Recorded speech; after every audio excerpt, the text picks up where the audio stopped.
حجاج بن یوسف ظالم تھا، اس نے اچھے اچھے کام بھی کیے تھے۔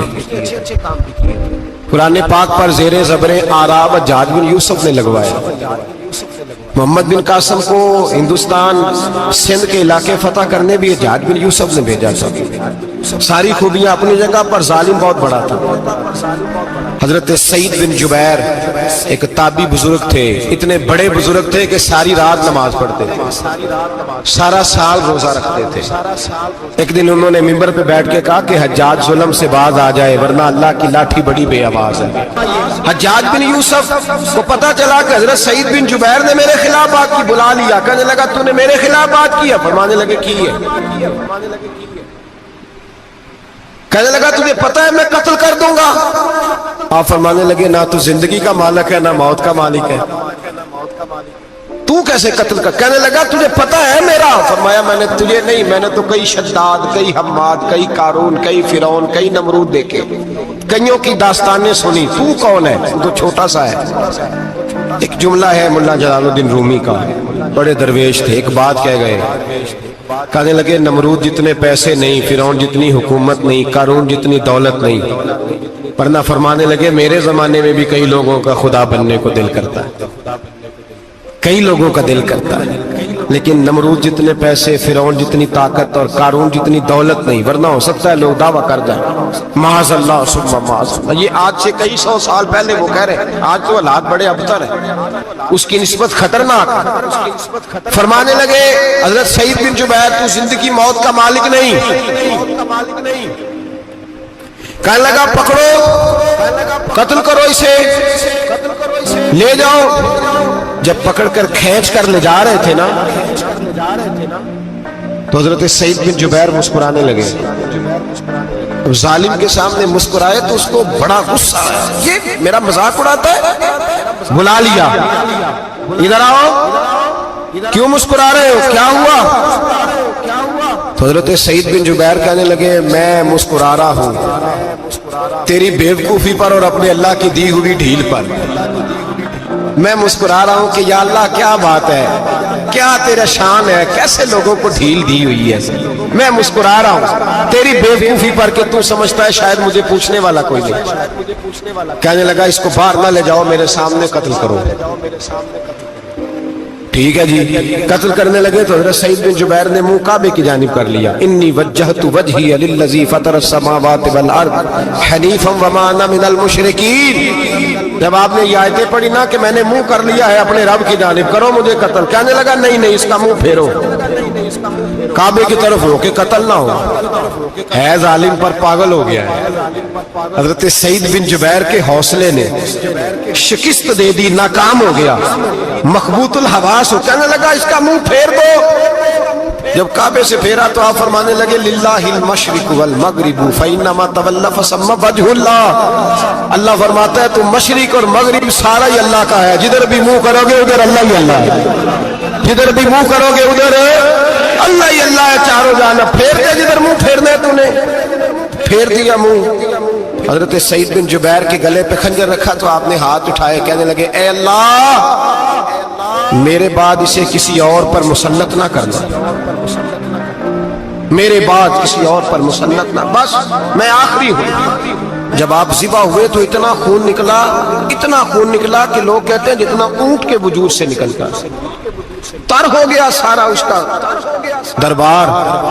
ایک سمجھدار آدمی کو بلا کے کہنے لگا اتنا خون میں نے بڑے بندے قتل کرائے ہیں پر اتنا خون نہیں نکلا۔ تو وہ کہنے لگے لوگ مر جاتے ہیں، مرتے وقت ڈر جاتے ہیں، سہم جاتے ہیں، خون سکڑ جاتا ہے، لگتا ہے یہ شخص جب دنیا سے گیا ہے تو ڈٹ کے گیا ہے، یہ ڈٹ کے گیا ہے دنیا سے۔ حجاج بن یوسف رات کو سویا تو تڑپ کے اٹھا، کیا ہوا؟ گھر والے کہنے لگے کیا ہوا؟ کہنے لگے سعید بن جبیر خواب میں آئے اور کہتے ہیں اٹھ مجھے بتا تو نے مجھے کیوں قتل کیا، بتا بتا کیوں مارا۔ اگلی رات پھر سویا تو وہی خواب، پھر سویا تو وہی خواب۔ گناہ نفسیاتی مریض بنا دیتا ہے۔ ظلم تجھے مخبوط الحواس کر دیتا ہے. جب تو زیادتی کرتا ہے تو اللہ فرماتے ہیں کہ میں تو اللہ کو بھولتا ہے, اللہ تجھے اپنا آپ بھلا دیتا, پھر تو بھول جاتا ہے, پھر تو سیدھے رستے پہ چلتا ہے پر بھٹک جاتا ہے, پھر تو صحیح رستوں کا تعین کر کے بھی گمراہ ہوتا ہے, پھر تو روز وہی گاڑی چلاتا ہے پر اب جب تو بریک لگاتا ہے تو نہیں لگتی. جب گناہوں کے ساتھ تو مخبوط الحواس ہوتا ہے تو روز وہ کاروبار کرتا ہے, لیکن جب تیرے گناہ تجھے گھیر لیتے ہیں پھر اسی کاروبار میں تو نقصان اٹھاتا ہے. حجاج بن یوسف تڑپتا ہے, روتا ہے, یہاں تک کہ بیمار ہو گیا, پیٹ میں درد ہوتی ہے, پتہ نہیں کیا ہوا, تکلیف ہوتی ہے, پتہ نہیں. سارے حکیم, طبیب, ڈاکٹر کوئی نہ سمجھ سکا کہ بیماری کیا ہے.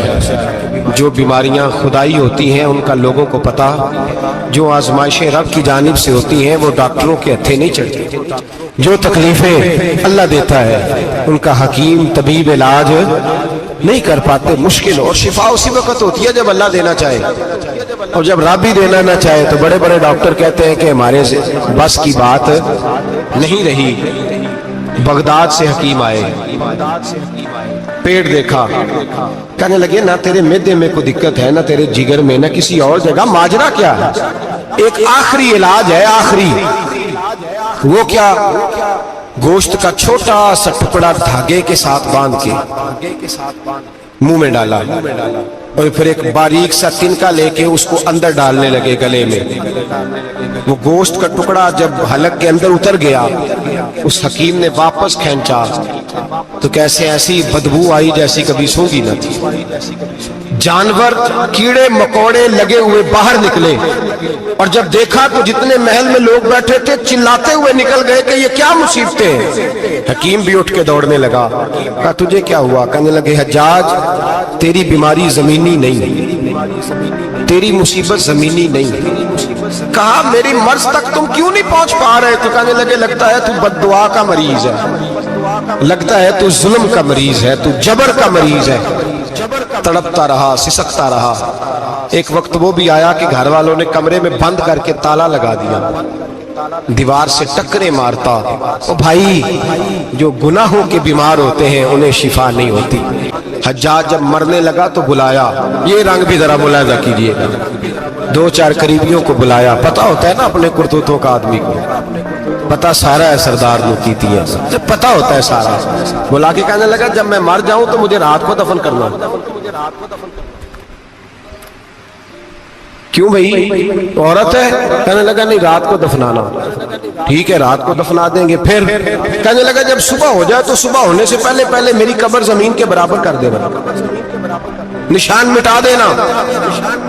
کا وجہ تو کلمہ پڑھتا ہے, حضور کا حکم ہے کہ قبر کم از کم ایک بالش, ایک گیٹ اونچی ہونی چاہیے زمین سے کم از کم, تو تیری قبر مٹا دے. وجہ پتہ ہوتا ہے اپنے ظلموں کا. کہنے لگا مجھے پتہ ہے لوگ میرے مرنے کے بعد میری قبر بھی نہیں چھوڑیں گے. دنیا میں تو میرے جبر کی وجہ سے کوئی آ نہ سکا, لیکن میری قبر بھی لوگ جنازوں میں باتیں شروع کر دیتے ہیں. جنازوں میں میں نے ایسی بھی داستانیں سنی ہیں کہ کوئی مرا تو لوگ جوتوں کا ہار قبر پہ ڈالا ہے.